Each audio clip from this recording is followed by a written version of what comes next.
ಎಲ್ಲರಿಗೂ ನಮಸ್ಕಾರ. ಇವತ್ತು ನಾವು ದೊಡ್ಡಬಳ್ಳಾಪುರ ತಾಲೂಕು ಹೊಸಳ್ಳಿಯಲ್ಲಿದ್ದೀವಿ. ಹೊಸಳ್ಳಿಯಲ್ಲಿ ಗ್ರಾಮ ಪಂಚಾಯತಿ ಚುನಾವಣೆ, ಅಧ್ಯಕ್ಷ ಸ್ಥಾನಕ್ಕೆ ಚುನಾವಣೆ. ಅಲ್ಲಿ ಅಧ್ಯಕ್ಷರಾಗಿದ್ದ ವರಲಕ್ಷ್ಮಿ ಅವರು ರಾಜೀನಾಮೆ ನೀಡಿರೋದ್ರಿಂದ ಈ ಚುನಾವಣೆ ನಡೀತು. ಈ ಚುನಾವಣೆಯಲ್ಲಿ 24 ಜನ ಸದಸ್ಯರಿದ್ದಾರೆ. 24 ಜನ ಸದಸ್ಯರ ಪೈಕಿ 14 ಜನ ಸದಸ್ಯರು ಕಾಂಗ್ರೆಸ್ ಬೆಂಬಲಿತ ಸದಸ್ಯರಾಗಿ ಚುನಾವಣೆಯ ಪಂಚಾಯತಿಗೆ ಬಂದರು. ಮತ ಹಾಕಲು ಬಿ ಜೆ ಪಿಯ 10 ಜನ ಸದಸ್ಯರು ಒಗ್ಗಟ್ಟಿಂದ ಮತ ಹಾಕಲು ಕಚೇರಿಗೆ ಬಂದರು. ಆದರೆ ಇಲ್ಲಿ ಕಾಂಗ್ರೆಸ್ ಪಕ್ಷದಿಂದ ಬಂದ 14 ಮಂದಿ ಸದಸ್ಯರ ಪೈಕಿ 3 ಜನ ಬಿ ಜೆ ಪಿ ಬೆಂಬಲಿತ ಅಧ್ಯಕ್ಷದ ಅಭ್ಯರ್ಥಿಗೆ ಮತ ಹಾಕಿದ್ರು. ಇಲ್ಲಿ ಸ್ವಲ್ಪ ಆಶ್ಚರ್ಯ. ಏನಕ್ಕೆ ಆಶ್ಚರ್ಯ ಅಂತಂದರೆ, ಬಿ ಜೆ ಪಿ ಸದಸ್ಯರಿದ್ದಿದ್ದು 10 ಜನ. ಆ ಅಧ್ಯಕ್ಷ ಸ್ಥಾನಕ್ಕೆ ಬಿ ಜೆ ಪಿ ಬೆಂಬಲಿತರಾಗಿ ನಾಗರತ್ನಮ್ಮನವರು ಸ್ಪರ್ಧೆ ಮಾಡಿದ್ರು.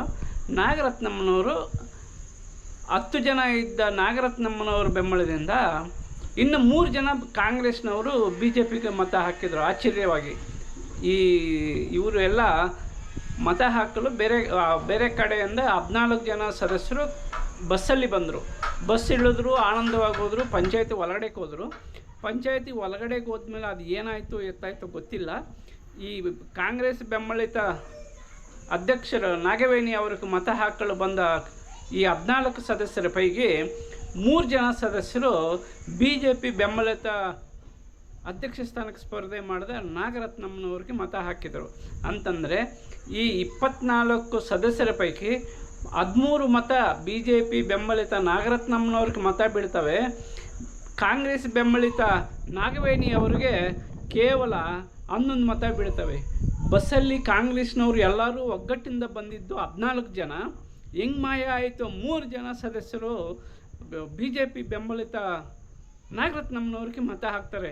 ಇದೇ ಗ್ರಾಮಗಳಲ್ಲಿ ನಡೆಯೋದು, ಗ್ರಾಮ ಪಂಚಾಯತಿಗಳಲ್ಲಿ ನಡೆಯೋದು. ರಾಜಕೀಯ ಅಂತಂದರೆ ಹೀಗೆ ಇರೋದು. ನೋಡ್ರಿ ಎಷ್ಟು ಆಶ್ಚರ್ಯ ಅಂತಂದರೆ, ಬೇರೆ ಕಡೆ ಟೂರು ಹೋಗಿದ್ರಂತೆ ಎಲ್ಲ ಕಾಂಗ್ರೆಸ್ ಬೆಂಬಲಿತ ಸದಸ್ಯರು. ಎಲ್ಲ ಟೂರ್ ಮುಗಿಸ್ಕೊಂಡು ರಾತ್ರಿ ದೊಡ್ಡಬಳ್ಳಾಪುರಕ್ಕೆ ಬಂದಿದ್ದಾರೆ. ರಾತ್ರಿ ದೊಡ್ಡಬಳ್ಳಾಪುರಕ್ಕೆ ಬಂದು ಇಲ್ಲೇ ಹೊಸಳ್ಳಿ ಸುತ್ತಮುತ್ತ ಎಲ್ಲೋ ರೆಸಾರ್ಟೋ ಹೋಟೆಲಲ್ಲಿ ಇದ್ರಂತೆ. ನಾಮಿನೇಷನ್ 10:30 ನಾಮಿನೇಷನ್ ಹಾಕಿ ಅವರ ಪಾರ್ಟಿಗೆ ಅವರು ನಾಮಿನೇಷನ್ ಹಾಕಿದಾಗ ಕೂಡ ಈ 14 ಜನ ಒಗ್ಗಟ್ಟಿಂದಾನೆ ಬಂದು ನಾಮಿನೇಷನ್ ಹಾಕಿದ್ರು. 1 ಗಂಟೆ ಅನಂತರ ಮತ ಹಾಕಿದ್ರು. ಮತ ಹಾಕಿದಾಗ ಬಿ ಜೆ ಪಿ ಬೆಂಬಲಿತ ನಾಗರತ್ನಮ್ಮನವರಿಗೆ 13 ಮತ ಬೀಳ್ತವೆ.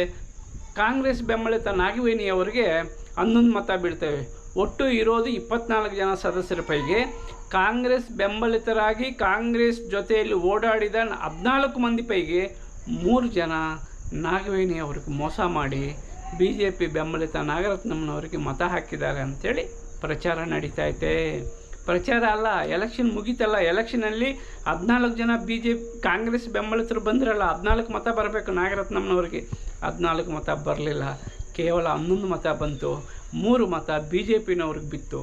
ಬಿ ಜೆ ಪಿಯ ಬೆಂಬಲಿತ ನಾಗರತ್ನಮ್ಮನವರು ಗ್ರಾಮ ಪಂಚಾಯಿತಿ ಅಧ್ಯಕ್ಷರಾಗಿ ಆಯ್ಕೆಯಾಗಿದ್ದಾರೆ.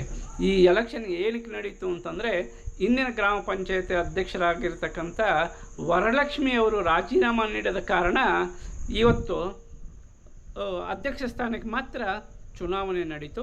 ಈ ಚುನಾವಣೆಯಲ್ಲಿ ಬಿ ಜೆ ಪಿ ಬೆಂಬಲಿತ ನಾಗರತ್ನಮ್ಮನವರು ಅಧ್ಯಕ್ಷರಾಗಿ ಆಯ್ಕೆಯಾದರು. 13 ಮತಗಳನ್ನು ಪಡೆದಿದ್ದಾರೆ. ಕಾಂಗ್ರೆಸ್ ಬೆಂಬಲಿತ ನಾಗವೇಣಿ ಅವರು 11 ಮತ ಪಡೆದಿದ್ದಾರೆ. ಈ ಚುನಾವಣೆ ಕಾವು ನೋಡ್ರಿ ಹೆಂಗೆ ಮಾಯ ಆಗ್ತೈತೆ ಅನ್ನೋದು. 14 ಜನ ಹೋಗಿದ್ದಾರೆ, ಹೋಗಿದ್ದಾರೆ. ಟೂರ್ಗಳೆಲ್ಲ ಮುಗಿಸ್ಕೊಂಡು ಬಂದಿದ್ದಾರೆ. ಮತ ಹಾಕುವ 1 ಗಂಟೆ ವ್ಯವಧಿ, ಅಂದರೆ 1 ಗಂಟೆಯಿಂದ 1:30 ಚುನಾವಣೆ ನಡೀತು. ಅಲ್ಲಿ ನಡೆದಿರ್ತಕ್ಕಂಥ ಈ ಗ್ಯಾಮ್ಲಿಂಗ್ ಅಂತಾರೋ, ಮೋಸ ಅಂತಾರೋ, ಟಕ್ಕರ್ ಅಂತಾರೋ, ಅದೇನಂತಾರೋ ಅವ್ರಿಗೆ ಗೊತ್ತಾಗಬೇಕು. ಕಾಂಗ್ರೆಸ್ ಬೆಂಬಲಿತರ 14 ಮಂದಿ ಪೈಕಿ 11 ಮತ ಮಾತ್ರ ಕಾಂಗ್ರೆಸ್ ಬೆಂಬಲಿತ ಅಭ್ಯರ್ಥಿ ನಾಗವೇಣಿ ಅವ್ರಿಗೆ ಮತ ಬೀಳ್ತತೆ. 3 ಮತ ಕಾಂಗ್ರೆಸ್ ಜೊತೆಗಿದ್ದವರೇ ಬಿ ಜೆ ಪಿಗೆ ಮತ ಹಾಕಿ ಬಿ ಜೆ ಪಿಯ ನಾಗರತ್ನಮ್ಮನವ್ರನ್ನ ಗೆಲ್ಲಿಸಿದ್ದಾರೆ. ಹಳ್ಳಿ ರಾಜಕೀಯ ಹೇಗಿರ್ತದೆ ಅಂತಂದರೆ, ಹೊಸಳ್ಳಿ ಒಂದು ಭಾಳ ವಿಚಿತ್ರವಾದ ಇದು ಹೊಸಳ್ಳಿ ರಾಜಕೀಯ ಹೆಂಗೆ ನೋಡ್ರಿ.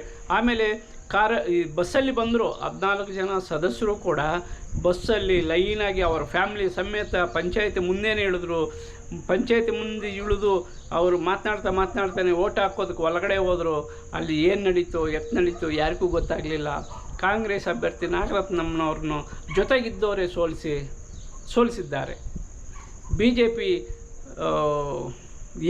ಜೆ ಪಿನವರು ಏನು ಆಶ್ವಾಸನೆ ಕೊಟ್ಟಿದ್ದಾರೋ ಏನು ಕಾಂಗ್ರೆಸ್ನವರಿಗೆ ಆಶ್ಚರ್ಯ. ನಮ್ಮ ಜೊತೆಯಲ್ಲಿದ್ದು ನಮಗೆ ಮೋಸ ಮಾಡಿದ್ದಾರೆ, ಇದು ಹೇಗೆ ಏನು ಅವರೇ ಕೂಡ ಚರ್ಚೆ ಮಾಡ್ಕೊತವ್ರೆ.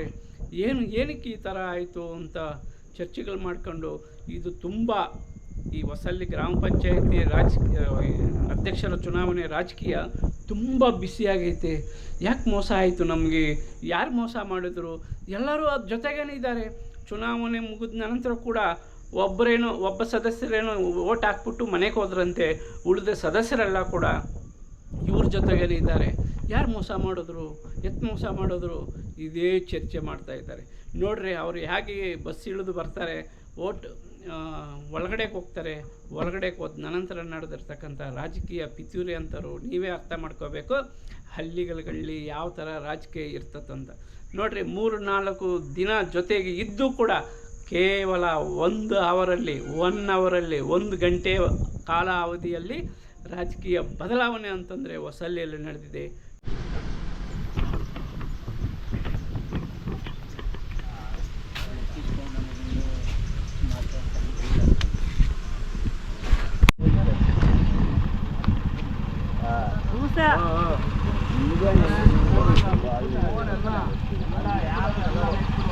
ಆಯ್ತಣ್ಣ, ಓನ್ಲಿ ಮೆಂಬರ್ ಬೇರೆಯಾರು ಹೋಗಲ್ಲ. ಇದು ಸಿಗಂದೂರು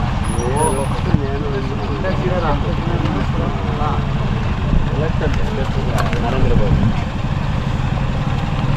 ಎಷ್ಟು ಜನ ಯಾವ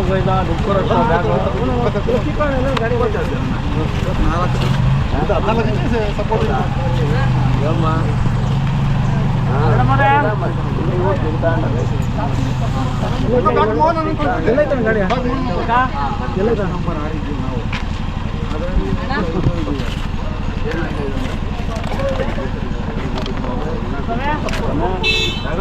ಕಾಂಗ್ರೆಸ್ನವರು ಇಲ್ಲಿ 10 ಜನ ಗೆದ್ದಿರೋ ವಯಸ್ಸು ಇಲ್ಲ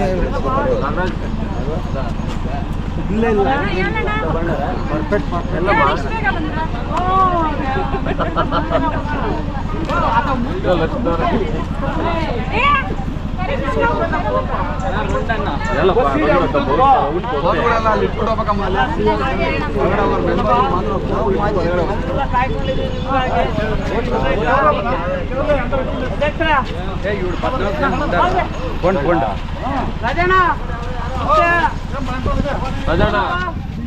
ನಮ್ಮ ಪ್ರಕಾರ ನಾವು ಇರ್ತಾ ಇದೀವಿ.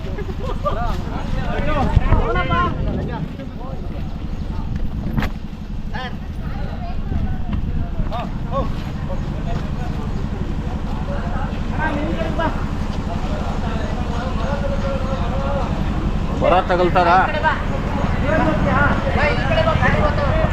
ಹೋಗಿ ರಿವರ್ಸ್ ಅನ್ಕೊಂಡು ಹೋಗ.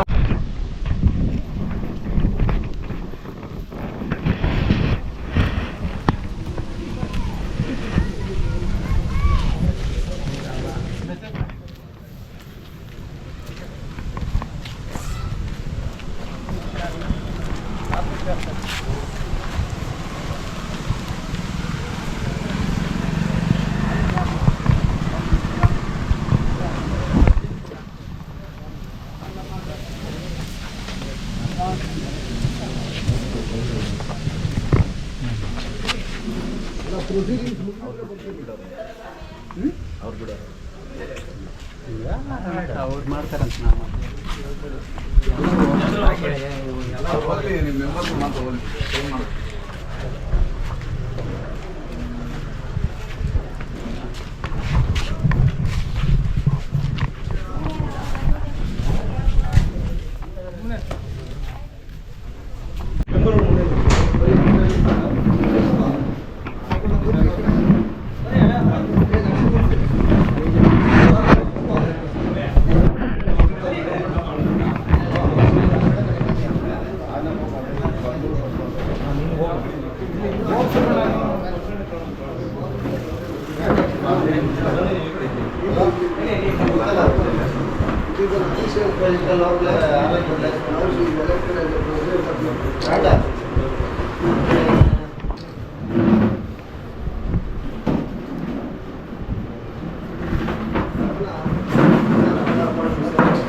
ಗಾಡಿ ಸ್ವಲ್ಪ ಮುಂದೆ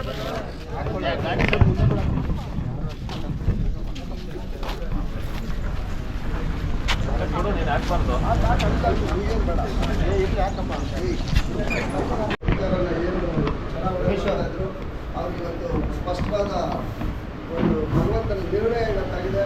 ಮತ್ತು ಇಲ್ಲಿ ಭಾರತೀಯ ಜನತಾ ಪಕ್ಷದ ನೇತೃತ್ವದಲ್ಲಿ ನಾಗರತ್ನಮ್ಮ ಅವರು ಗ್ರಾಮ ಪಂಚಾಯತಿ ಅಧ್ಯಕ್ಷರಾಗಿ ಆಯ್ಕೆಯಾಗಿರೋದು ನಮ್ಮೆಲ್ಲರಿಗೂ ಸಂತಸದ ವಿಚಾರ ಮತ್ತು ಅವರಿಗೆ ಈ ಸಂದರ್ಭದಲ್ಲಿ ಅಭಿನಂದನೆಗಳನ್ನು ತಿಳಿಸಲಿಕ್ಕೆ ಎಲ್ಲರೂ ಪರವಾಗಿ ನಾನು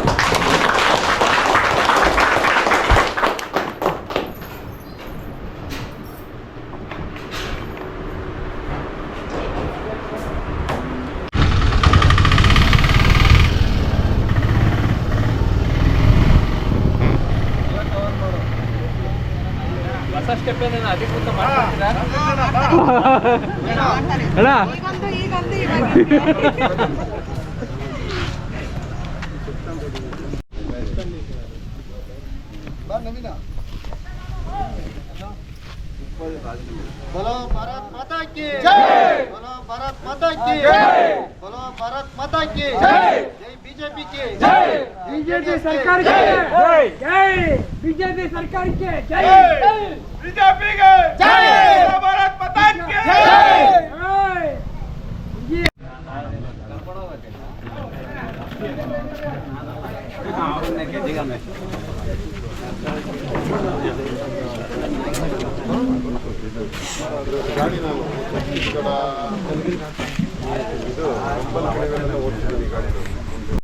ಹೊಸಹಳ್ಳಿಯ ಗ್ರಾಮ ಪಂಚಾಯತಿಗೆ ಇವತ್ತು ಸುವರ್ಣ ದಿನ ಅಂತ ಆದರೂ ನಾವು ಭಾವಿಸ್ತಾ ಇದ್ದೇವೆ.